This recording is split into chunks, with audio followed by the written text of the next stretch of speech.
Food for thought. Being alone does not necessarily mean that you're lonely. There are going to be times in your life that you are going to go ghost mode. I really like the term of ghost mode, of just focusing on yourself, ensuring who you are, learning who you are, growing to become the person who you are meant to be. Sometimes that is meant to be alone. Sometimes that is meant to be your own individual journey that no one knows about.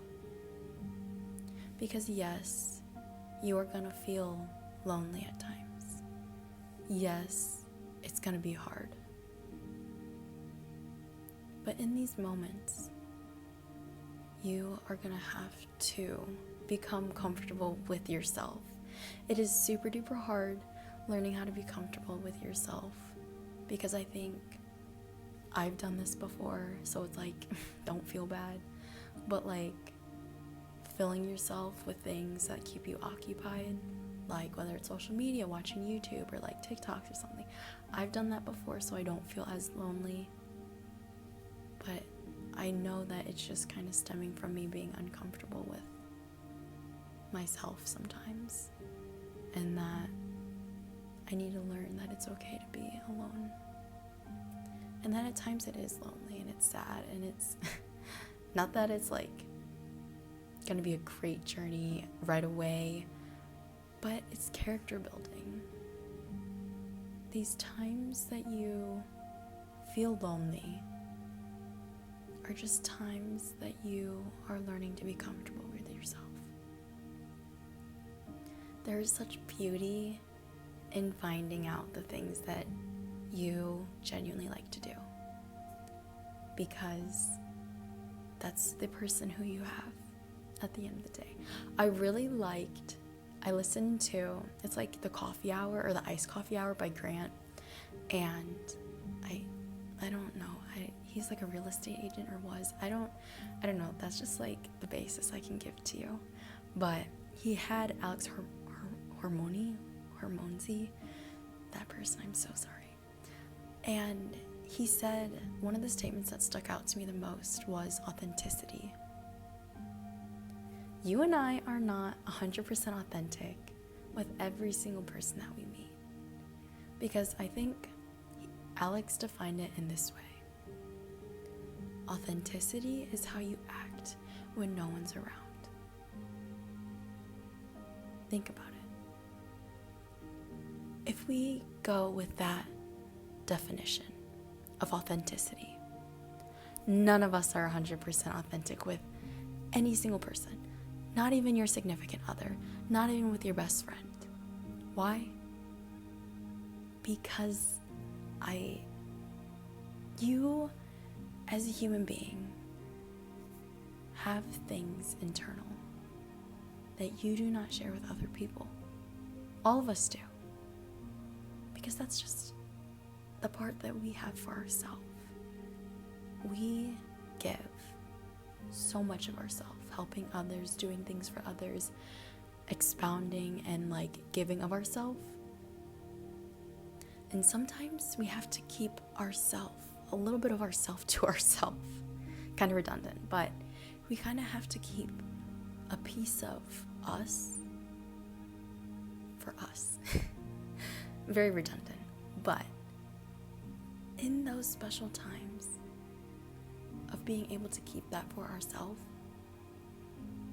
we can do things like find hobbies. Like, I don't know, I think it's so amazing to be creative. You can be creative in any single way that you want. There's not a right or wrong answer. And it's just you. It is simply you and your imagination.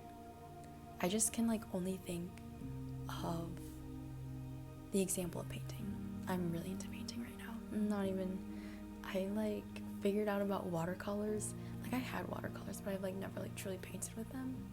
And I'm a very impatient person. And so the paint dries.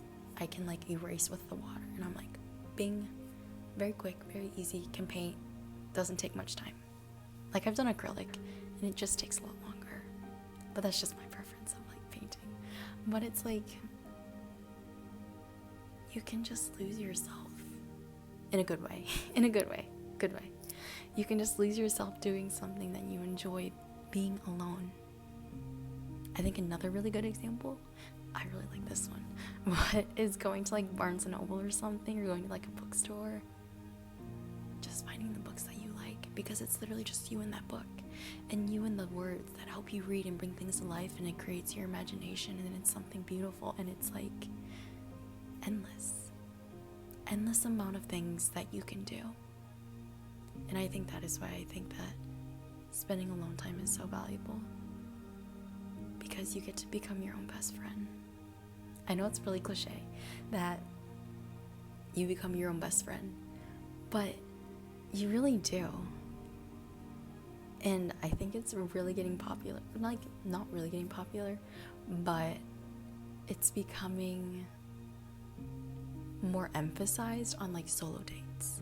Figure out where you want to go, figure out what you want to eat, go on a solo date, like dress up really nice, dress down really comfy, whatever you want to do, like literally show up to a really fancy restaurant dressed down if that's what you want, or get really glammed up if that's what you want, because you have to find small moments of joy in those times of solitude, in those times of being alone, because that's the only way that we can kind of a little bit more than survive. Maybe not necessarily thrive at our peakest moment, but maybe we can just a little bit more than survive. Just live. I think I like that. Survive, live, and thrive. There's gonna be more adjectives in between, but like those are the only ones I can think off the top of my head. But doing something that you enjoy during your alone time is so important, because depending upon the person of who you are, we all have social batteries. Some might be larger than others, some might be smaller. Are you an introverted extrovert, or are you just an extroverted introvert?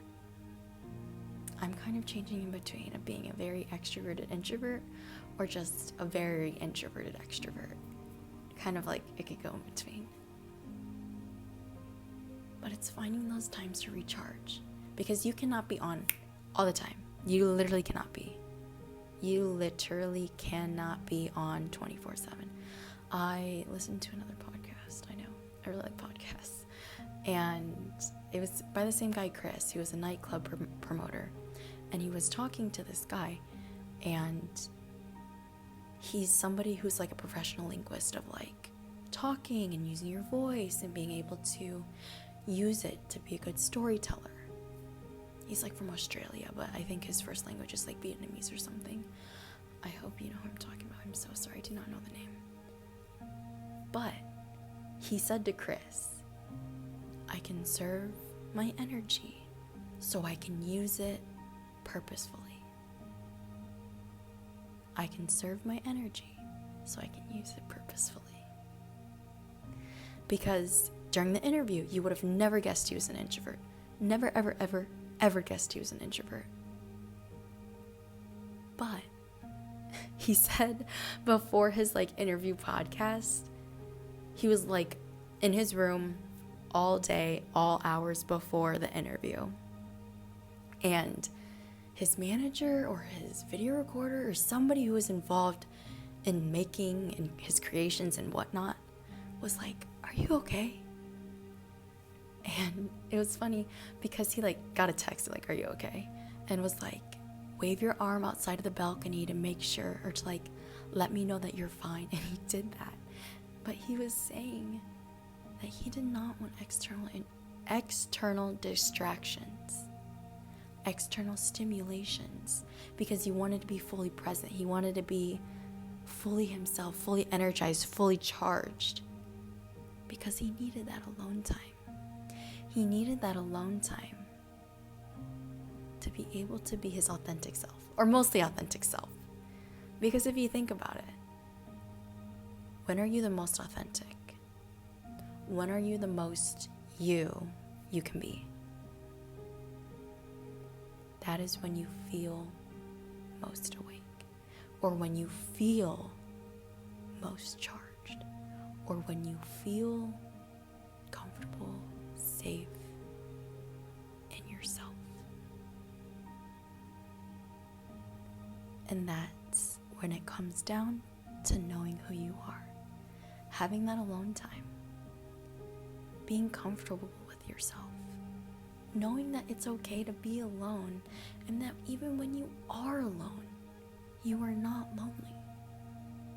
Yes, it feels lonely, but I think lonely and being alone are two different perspectives. Being alone is learning to be comfortable with yourself and your thoughts and what you do and who you are. But being alone is being uncomfortable just being by yourself. And it's so hard to learn. It is very hard to learn. Do not get me wrong. I'm still learning it, and I am not perfect about it. So do not feel bad or something. We are all learning how to be more comfortably alone. Some introverts are better at that, and they are completely fine being alone, while other extroverts might be uncomfortable, and vice versa. Extroverts might be perfectly fine being by themselves and alone. And I guess, I don't know, I've never heard of this situation, but maybe an introvert's uncomfortable being by themselves, but yet they're an introvert. I don't know. Maybe they just stimulate themselves enough with external things. I don't know. I digress. But it's you and only you. And you are going to be fine. And you are going to learn. And even if this time period is you being alone, it's to prepare you for something better. If you're alone from the perspective of living by yourself, not having a partner, not being around people that you know, literally moving to a new entire country, city, place, it's just you being comfortable with you before you have someone new come into your life. I really like and think this saying so holds true. You cannot fully and truly and honestly love another person without loving yourself. And I think it goes back to just learning who you are and being your authentic self with even yourself. Because are you authentic with yourself? And if so, or if not, how do you expect yourself to be authentic with others if you can't do it by yourself? Food for thought.